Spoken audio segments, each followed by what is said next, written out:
Going to be very stressed when we see her too. Elephants are very community oriented. When a mother is missing her baby, she is not a calm animal. She is quite stressed. So we're going to keep our eyes open. Yay! Thank you all for remaining seated.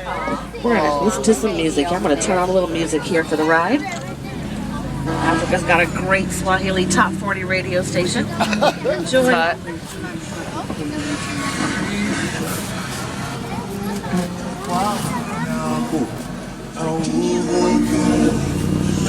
love African music so much.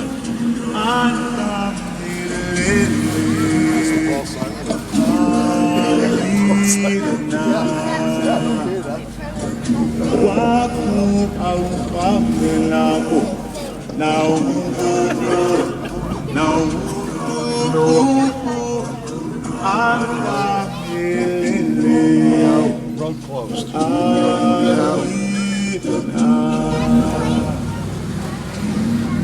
Jesse, it looks like I'm featuring you next to the elephant. It's like, and this man presents elephant. Too cool for school. Oh dear, we've lost our radio signal. Alright folks, well everybody just sit back, sit tight. We're supposed to go over this, go through a different road, but this road got washed out by the rain, so I'm going to take you over this rickety old bridge here. We're going to make it. I'm going to go slow. We'll be just fine. I love the idea of making something look dangerous but be safe. Please bring your head inside the vehicle. Whoa. I need the bus to Cartagena. Alright, well now we're approaching those red clay pits that Wilson mentioned earlier. And if you look to the right, folks, you're going to see fresh elephant tusk marks in the red clay. Elephants, they eat that clay. It's a great source of minerals for them, particularly when they're expecting. Now, as you all know, elephants have had a very difficult time with poachers. They have been hunted and slaughtered pretty relentlessly over the years for those white ivory tusks that both male and female elephants have. But there is progress. Here in Harambe, there's a group of scientists and researchers, and they do nothing but study elephant vocal patterns. Elephants do talk to each other, folks. They also understand each other. So as humans, we're learning how to decipher and understand the sounds they make for ourselves, so that when they're in the wild and in danger, baobab trees we are can amazing. recognize their sounds and better protect them out here.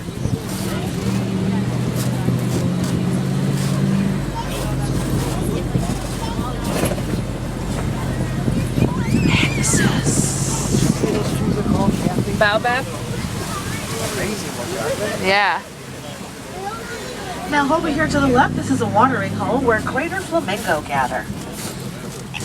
Greater flamingo are both the largest and the lightest pink of all the flamingo species. You know why flamingos are pink? Because of the bacteria and the shrimp they eat make them pink from the pigment. That's because they're still young. When they're born, they're adorable little gray fuzzballs, and their pink coloring develops over time as they eat brine shrimp and other crustaceans that are rich in keratin.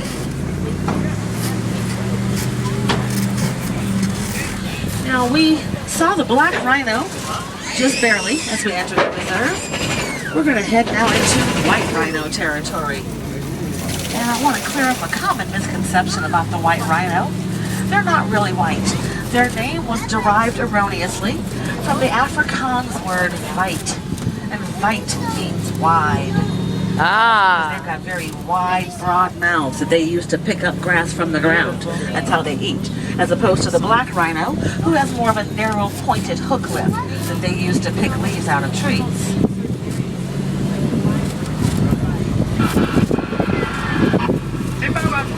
I see you at the junction. I suggest you go west. It will be worth it. 10-4, Wilson. Wow, look at that. Look at that. Folks, that's the cheetah there. That's the world's fastest animal. The cheetah can run 60 to 70 miles per hour. But not for super long distances, though. They have to hurry and catch their prey quickly because they do get tired very fast and they are quite prone to overheat. Now, if you all remember the little Tommy, the Thompson's gazelle that we saw earlier, they run 55 miles an hour, not as fast as the cheetah, but they are one of the few creatures that can escape them Because when Tommies run from cheetah, they bounce and duck and dodge side to side very quickly.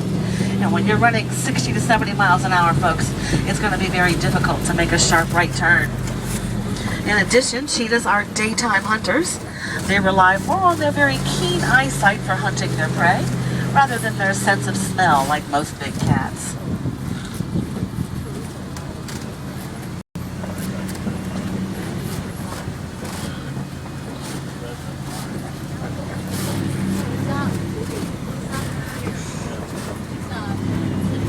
Oh, I see white rhino.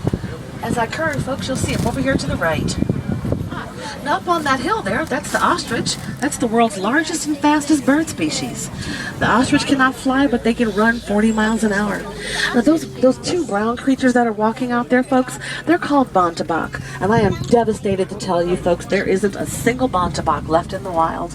Hunters and poachers are so brutal that the few that remain on the planet live on wildlife reserves like this one. And we've only got 2 of them. Oh, everybody look up here.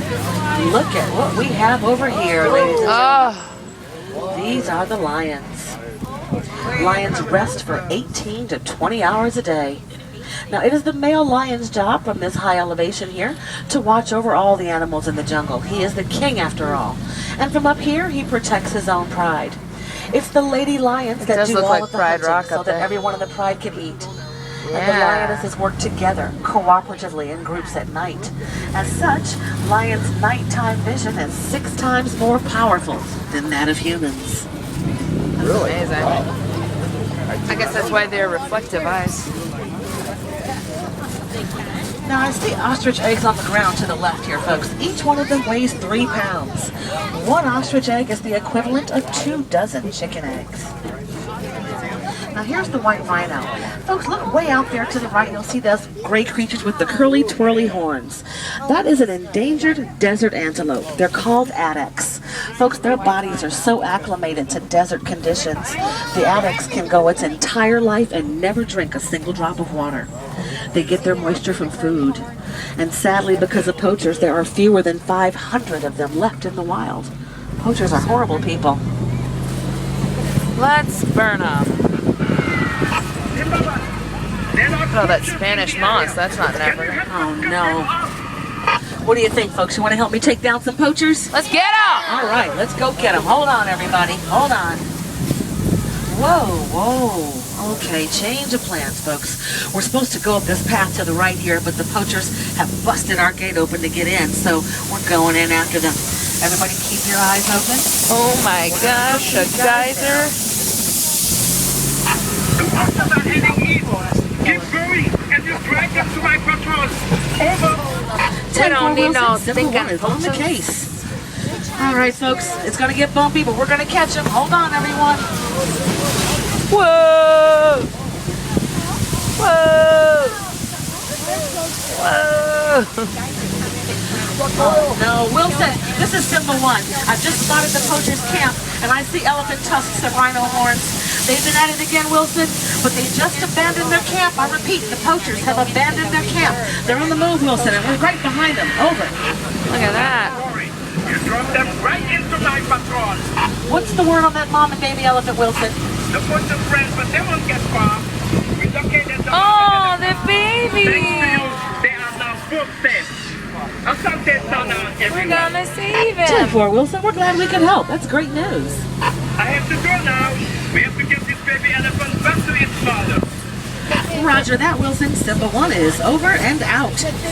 Folks, you were an awesome bunch. You give yourself Yay! we caught the poachers. Woohoo! And here in Harambe, we say thank you in Swahili. So asante sana, everybody. Asante sana! And folks, let me also remind you that no matter where you live in the world, you can do your part to help protect and conserve local wildlife and their habitats. Asante sana. Folks, I'm very serious. It doesn't take a monumental effort like planting a tree.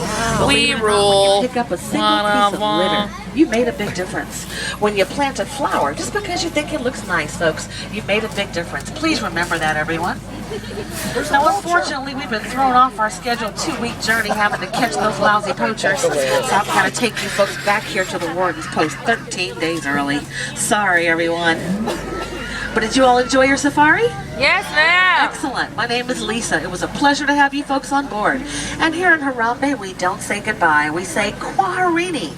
That's Swahili. It means go well. So kwaherini, everyone. Kwaherini. You're welcome, folks.